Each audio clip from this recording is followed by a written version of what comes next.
Hi friends, welcome. You are seeing the birds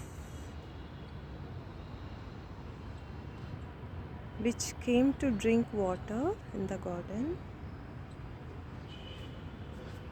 especially in summer, especially in May month.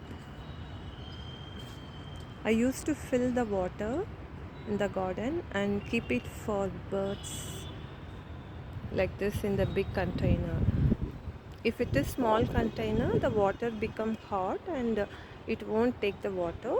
So I fill it in a few buckets and keep it for birds.